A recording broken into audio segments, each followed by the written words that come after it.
सबसे बड़ी बात तो ये है कि ये ऐसे दुर्भाग्यपूर्ण ही बोलेंगे कि आज से पहले भी बहुत आंदोलन हुए, पर मुझे पहली बार ही सुनाई पड़ा कि 307 पुलिस लगा रही है, वो भी छात्रों पे ऊपर। क्योंकि 307 बड़ी गंभीर धारा है और बड़ी गंभीर स्थितियों में लगती है। इन बच्चों का मुझे लगता नहीं कि इन्होंने कोई 307 वाला काम किया था जो 307 धारा लगी। तो 307 धारा में पुलिस ने इनको नामजद किया था 13 लोगों को, बाकी कुछ अज्ञात हैं उसमें। तो इसका रिमांड लेकर के ये सीजीएम साहब के पास आए थे और सीजीएम साहब के यहाँ ये रिमांड जो है 307 का हमने खारिज करवा दिया था, हम अधिवक्ताओं ने पैरवी करके। तो अब जो सबसे बड़ी धारा थी वो 307 धारा हट गई थी। और कल भी जब शनिवार के दिन हमने पैरवी करके बार देहरादून ने सीजीएम साहब के यहाँ से 6 लोगों की हमने जमानत करवा दी थी। 7 लोग अभी रह गए हैं, जिसमें इनके जो साथी हैं बॉबी पवार जी वो और अन्य हैं। और क्योंकि आज सीजीएम साहब हैं नहीं, तो एसीजीएम फर्स्ट साहब के यहाँ ये पेश होंगी और उम्मीद है कि एसीजीएम फर्स्ट साहब के यहाँ से इन बचे हुए बाकी लोगों को भी आज जमानत मिल जाएगी।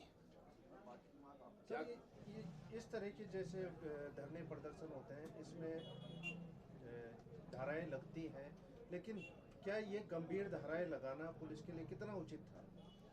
अगर मैं आपसे शुरू में ही कह चुका हूँ कि मैंने बहुत सारे आंदोलन देखे, पर मैंने किसी भी आंदोलन में इतनी गंभीर धाराओं में, और वो भी इन बच्चों के लिए जो अपना जायज़ अधिकार मांग रहे हैं। और सरकार को इस विषय में सोचना चाहिए, पुलिस प्रशासन को सोचना चाहिए, वरना आने वाले समय में अभी तो ये बच्चे हैं, उसके बाद जो इनके अभिभावक हैं वो भी इनके साथ मैदान में आ जाएंगे, तो उस समय इस शांत प्रदेश की स्थिति बड़ी विकट हो जाएगी।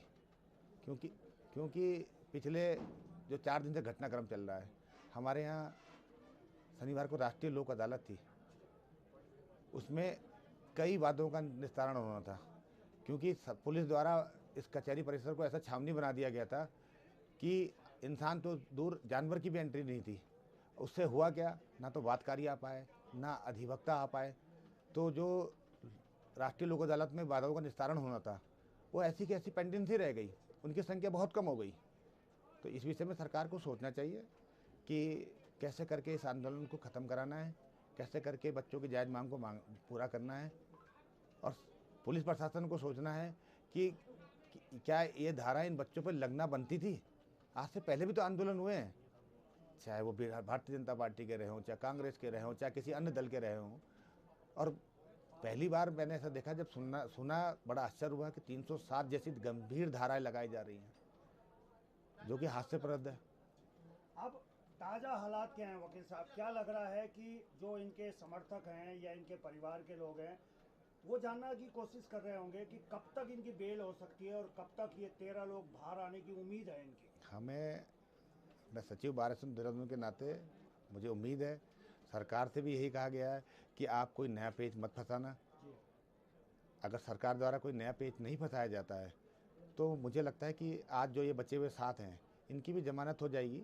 और बार देहरादून ने इनके लिए जमानतियों की व्यवस्था भी कर रखी है और हम इनकी निःशुल्क पैरवी कर रहे हैं।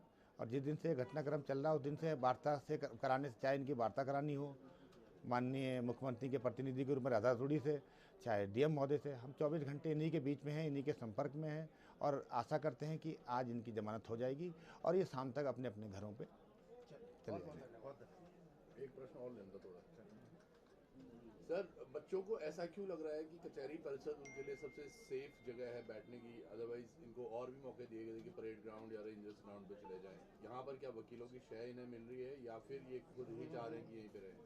सबसे बड़ी बात यह है कि पहली बात तो ये शहीद स्मारक में है, बच्चों को भी इस बात का आभास है कि यहाँ अधिवक्ता उनके साथ खड़े हैं।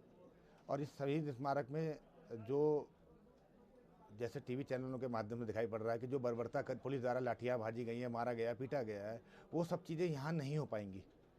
इसलिए उनको लग रहा है कि यहाँ पर रह करके वो अपनी जो मांगे हैं, जो बची हुई मांगे हैं, उन्हें पूरी करा सकते हैं। इसीलिए उनको, मुझे लगता है कि वो लोग यहाँ पे बैठे हैं अपनी मांगों को लेकर के।